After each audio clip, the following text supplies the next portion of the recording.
back from the ground. Hello friends, Dilisha vibes channel में पूनम कपूर की तरफ से आप सबका बहुत बहुत हार्दिक स्वागत है। आज हम एक नई वीडियो, एक नए टॉपिक के ऊपर बात करेंगे और आज की हमारी चर्चा का विषय है कि क्या उस ईश्वर का लिखा हुआ भाग्य भी बदला जा सकता है। कहते हैं ना कि उस ईश्वर ने, उस मालिक ने, उस अल्लाह ताला ने हमारे भाग्य में जो कुछ भी लिख दिया है वो तो हमें मिलकर ही रहेगा। तो अब देखना ये है कि क्या उस ईश्वर ने जो हमारे भाग्य में लिख दिया है कि क्या उसका लिखा हुआ भी बदला जा सकता है।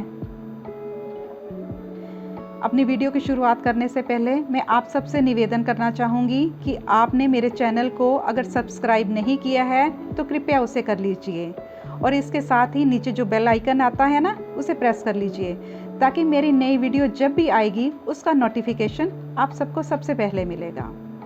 तो चलिए हम अपनी चर्चा के ऊपर आते हैं कि क्या उस मालिक ने जो हमारे भाग्य पे लिख दिया है उसे बदल पाना संभव है या नहीं। मैं इसे एक प्रसंग के माध्यम से आप सबको समझाने का प्रयास करूंगी। कहते हैं कि एक बार बहुत पहुंचे हुए संत थे। संत भी ऐसे थे कि उनकी ईश्वर के साथ डायरेक्ट ही बात होती थी। वो जब चाहते थे उस ईश्वर से बात कर लेते थे।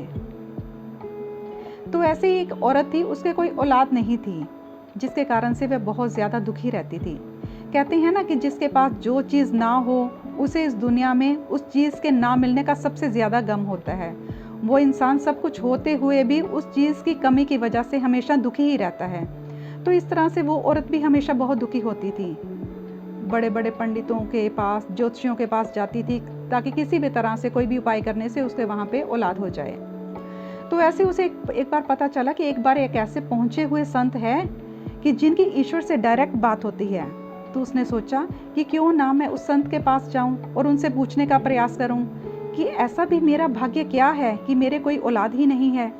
तो वो संत के पास जाती है और उन्हें कहती है कि जब भी आप ईश्वर के साथ आपका साक्षात्कार हो, जब भी आप उस ईश्वर से मिलें तो आप उनसे पूछिएगा कि मेरे भाग्य में औलाद नहीं है तो मुझे एक औलाद दे दें, एक बेटा मेरे घर भी हो जाए ताकि मैं भी सुखी हो जाऊं। तो उस संत ने कहा कि चलो ठीक है, जब मेरी ईश्वर से बात होगी तो मैं आपकी बात को उनके पास अवश्य रखूंगा। तो कहते हैं कि जब संत की उस ईश्वर से बात हुई तो अपनी बातचीत करने के दौरान उन्होंने कहा कि मालिक, एक औरत मेरे पास आई थी लेकिन औलाद ना होने की वजह से वो बहुत दुखी है और वो चाहती है कि उसके औलाद हो जाए। तो क्या ये संभव है? तो आपको पता है उस मालिक ने क्या कहा? उस मालिक ने उस संत से कहा कि इसके भाग्य में तो औलाद का सुख है ही नहीं, इसे औलाद कहाँ से हो सकती है। तो उन्होंने कहा कि चलो ठीक है, अब वो ईश्वर के साथ इतनी ज़्यादा बातें तो नहीं कर सकते थे ना। तो उन्होंने कहा कि चलो ठीक है, आपका जो भी आदेश है, जो भी आपका निर्णय है, मैं उस औरत को सुना दूंगा। तो जैसे ही वो जाते हैं तो फिर वो औरत उनको मिलती है, उस संत को मिलती है। तो उनसे पूछती है कि क्या आपकी ईश्वर से बात हुई थी? तो उन्होंने कहा हाँ, बात तो मेरी हुई थी, लेकिन उस मालिक ने कहा है कि आपके भाग्य में औलाद तो है ही नहीं।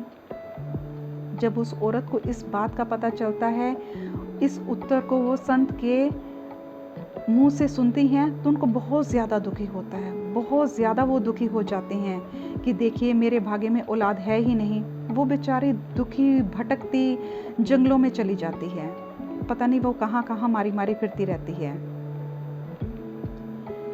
ऐसे ही भटकते भटकते वो किसी ऐसे संत की कुटिया में चली जाती है जो वो ध्यान मुद्रा में थे।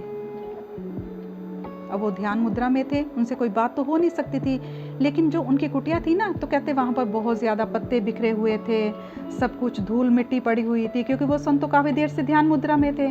तो उस औरत ने सोचा कि चलो मैं यहाँ की साफ़ सफाई कर देती हूँ। धीरे धीरे उसने वहाँ पे साफ़ सफाई करनी शुरू कर दी। फिर उसने सोचा कि अब मैंने मिट्टी को भी ठीक कर दिया तो क्यों ना यहाँ पे कुछ अच्छे अच्छे पौधे लगा दिए जाएँ। तो उसने कुछ फूलों के वहाँ पे पौधे भी लगा दिए। समय के अनुसार वो पौधे फूलने लगे, खिलने लगे। तो इस तरह से वो रोज़ ही कुटिया में आती थी, साफ़ सफाई करती थी और जो पौधे लगाए थे उनका ध्यान रखती थी। तो कुटिया का वातावरण भी बहुत सुंदर हो गया, बहुत अच्छी कुटिया लगने लगी और उसको इस बात का अभ्यास हो गया। वो डेली वहाँ पे जाती थी क्योंकि उसके मन को शांति मिलती थी, अच्छा लगता था। अब उस संत से बात तो हो नहीं सकती थी क्योंकि वो ध्यान मुद्रा में थे। तो एक बार ऐसा हुआ कि जो संत थे, जो ध्यान मुद्रा में थे, वो अपनी ध्यान मुद्रा से जाग उठे। तो जैसे ही वो संत अपनी ध्यान मुद्रा से जागते हैं तो वो देखते हैं कि कुटिया तो बड़ी सुंदर लग रही है, वहाँ पर तरह तरह के फूल खिले हुए हैं, बड़ी साफ़ सफाई है। तो उन्हें बड़ी हैरानी इस बात की होती है कि ये सब किसने कर दिया। तो जैसे ही वो उस औरत को वहाँ पे देखते हैं तो कहती हैं कि बेटा ये सब किसने किया। तो वह कहती है कि संत जी, मैं यहाँ पर आती थी, आप तो ध्यान मुद्रा में थे और मैं यहाँ की मैंने साफ़ सफाई कर देती थी। तो संत ये देखकर बहुत ज़्यादा प्रसन्न होते हैं और कहते हैं कि बेटी कोई वरदान मांगो, जो आपको चाहिए आप मुझसे कुछ मांग लो। तो आपको पता है वो तो किस वजह से दुखी रहती थी। तो वो संत से कहती है कि कृपया करके मुझे एक बेटा दे दीजिए, मेरे कोई औलाद नहीं है, मैं चाहती हूँ मेरे घर में भी एक औलाद हो जाए। तो संत कहते हैं कि जाओ बेटी, तुमको मैंने औलाद दी। वो वहाँ से खुशी खुशी चली जाती है, लेकिन फिर भी उसके मन में ये होता है कि परमात्मा ने तो कहा था कि इसके औलाद नहीं हो सकती, और अब ये संत कह रहे हैं कि जाओ, तुम्हें मैंने बेटा दिया, तुम्हारे औलाद हो जाएगी। खैर किसी तरह से वो अपने घर में चली जाती है। तो कहते हैं कि उसके घर में एक बेटा हो जाता है। उसके बेटे के साथ अपने बड़े प्यार दुलार से अपने बेटे को पालती है, उसके साथ खेलती है, उसका ध्यान रखती है। तो ऐसे ही कहते हैं कि एक बार वो अपने बेटे को लेकर अपनी गोद में जा रही थी और जो पहले वाले संत थे वही उन्हें मिल जाते हैं। तो जब वो देखते हैं कि उसने अपने गोद में एक बच्चे को पकड़ा हुआ है तो उससे पूछते हैं कि क्या तुमने बच्चे को गोद ले लिया है। तो वो कहती है नहीं, ये तो मेरा अपना बेटा है। वो कहते हैं अरे भाई, मेरी तो उस मालिक से, उस अल्लाह ताला से बात हुई थी और उन्होंने कहा था कि तुम्हारे भाग्य में तो औलाद है ही नहीं। तो नहीं, ऐसा नहीं हो सकता, तुमने अवश्य ही इस बच्चे को गोद लिया होगा। वो कहती है नहीं महात्मा जी, नहीं संत जी, ये मेरा अपना ही बच्चा है। तो उन्हें बड़ी हैरानी होती, कहते चलो ठीक है। तो जैसे ही उस संत की उस ईश्वर से दोबारा मुलाकात होती है तो वो कहते हैं कि मालिक, मुझे तो एक बात समझ में ही नहीं आई। आपने कहा था कि उस औरत के भाग्य में औलाद का सुख है ही नहीं, लेकिन अब मैं क्या देखता हूँ कि वो औरत तो एक बच्चे को लिए घूमती है, और जब मैंने उससे पूछा कि ये बच्चा किसका है तो वो कहती कि ये बच्चा मेरा है। तो कहते कि मालिक, पहले तो मेरे को इस प्रश्न का उत्तर दीजिए कि क्या वो औरत झूठ बोल रही है या फिर उसका अपना वही बच्चा उसी का है। तो मालिक कहते हैं कि हाँ, तुमने सही सुना है, ये बच्चा उसी का है। उस संत को बहुत ज़्यादा हैरानी होती है कि मेरी ईश्वर से डायरेक्ट बात होती है और ईश्वर ने मुझे कहा है कि इसके औलाद हो नहीं सकती। अब वो बड़े असमंजस में पड़ जाता है कि क्या ईश्वर झूठ बोल रहे हैं। फिर उसे नहीं लगता, नहीं, ईश्वर तो झूठ नहीं बोल सकते, क्योंकि उन्होंने पहले कहा था कि नहीं हो सकती, अब कह रहे कि उसके औलाद है। तो उन्होंने खैर उनसे पूछ ही लिया कि मालिक, आप मुझे बताइए तो सही, अगर इसके भाग्य में औलाद का सुख था तो फिर आपने पहले मुझे कैसे कह दिया कि इसे तो औलाद हो ही नहीं सकती। तो उस मालिक ने कहा कि अगर तुम्हें इसे प्रश्न का उत्तर चाहिए तो तुम मुझे 1 किलो मनुष्य का मांस ला के दो, मनुष्य का गोश्त, मनुष्य का मांस मुझे ला कर दो। बड़े हैरान हुए वो ये बात सुन के कि मैं इनसे प्रश्न कोई और कर रहा हूँ और उसके बदले में ये मुझे कुछ और बोल रहे हैं। खैर ईश्वर की आज्ञा समझकर वो वहां से चले गए। तो सबसे पहले उन्होंने अपने घर के सदस्यों से ही पूछा कि ईश्वर ने मुझसे 1 किलो मांस की, 1 किलो गोश्त की मांग की है, तो आप मुझे देंगे। तो सब बड़े हैरान हुए, लोग हंसने लगे कि अरे ये भाई, ये कैसी डिमांड है, ईश्वर को 1 किलो मांस चाहिए, ये कैसा ईश्वर है। खैर उनकी तरफ से, घर वालों की तरफ से तो ना हो गई। अब वो बहुत सारे लोगों के पास गए, हर किसी के पास उन्होंने एक ही प्रश्न रखा कि मेरी ईश्वर से बात हुई है, लेकिन ईश्वर ने कहा है कि उन्हें 1 किलो मांस चाहिए। धीरे धीरे अब कौन देता भला, सबने मना कर दिया, धीरे धीरे मना कर दिया। वो बेचारे बहुत परेशान हुए कि ईश्वर ने मांगा है तो अब मैं क्या करूं। भटकते भटकते वो भी उसी कुटिया में चले गए जहां पर वो संत रहते थे, जिन्होंने उस औरत को वरदान दिया था। तो उन्होंने कहा कि मालिक से मेरी बात हुई है और मालिक ने मुझे कहा है कि मुझे 1 किलो मनुष्य का मांस चाहिए। वो संत बहुत खुश होते हैं, बहुत ज़्यादा खुश होते हैं। वो कहते हैं कि मुझे ये बताओ कि क्या मेरे मालिक ने मेरे से मांस की मांग करी है, तो बताइए कौन कौन सी जगह से मैं अपना मांस काट के दूं। बाजू से दूं, जांग से दूं, पेट से दूं, कहाँ से काट काट के दूं। उन्होंने कहा खैर उस ईश्वर ने मुझे इतना तो नहीं बताया, सिर्फ इतना ही कहा है कि 1 किलो मनुष्य का मांस लेके आना। तो उन्होंने अलग अलग जगह से उस संत ने अपने मांस के टुकड़े काट काट के उनको दे दिए, दूसरे संत को दे दिए, और 1 किलो मांस को उन्होंने पूरा कर दिया और कहा कि उस मालिक को दे देना और उस मालिक से पूछना कि मालिक आपको कौन सा मांस जो ज़्यादा अच्छा लगा है, मैं उसी जगह से आपको काट के फिर और दे दूँगा।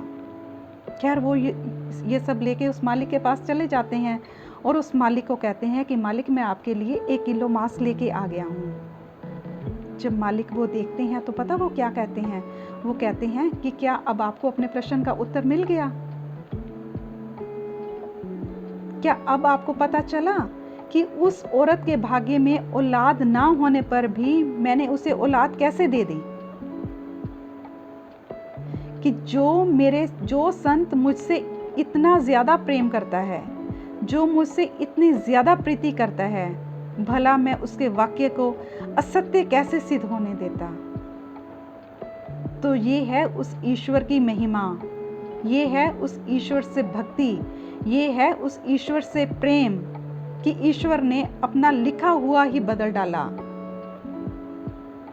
कहते हैं कि जो मनुष्य ईश्वर से प्रीति करता है, उससे प्रेम करता है, उसके भाग्य में ना होने पर भी इस ईश्वर उसे देने पर मजबूर हो जाते हैं। ये है उस ईश्वर की महिमा। अपनी प्रीति को उसके चरणों में लगाते रहिए, उसका ध्यान हमेशा करते रहिए। आपके भाग्य में ना होने पर भी ईश्वर आपको अवश्य देगा, लेकिन किसी स्वार्थवश नहीं। ईश्वर से सच्ची भक्ति करिएगा, सच्चा प्रेम करिएगा, क्योंकि ईश्वर तो पता भाव के भूखे होते हैं, आडंबर के नहीं। आप सब हमेशा खुश रहें, स्वस्थ रहें, प्रसन्न रहें। इन्हीं सब शुभकामनाओं के साथ आपका बहुत बहुत धन्यवाद। और आप कमेंट करके मुझे बताइएगा कि आपको मेरी वीडियो कैसे लगी, और आपके पास भी कोई अच्छा टॉपिक हो तो मुझे बताइएगा, मैं उस पर भी वीडियो बनाने का प्रयास अवश्य करूँगी। और हाँ, मेरी वीडियो को लाइक करिए, सब्सक्राइब करिए और शेयर करिए। धन्यवाद।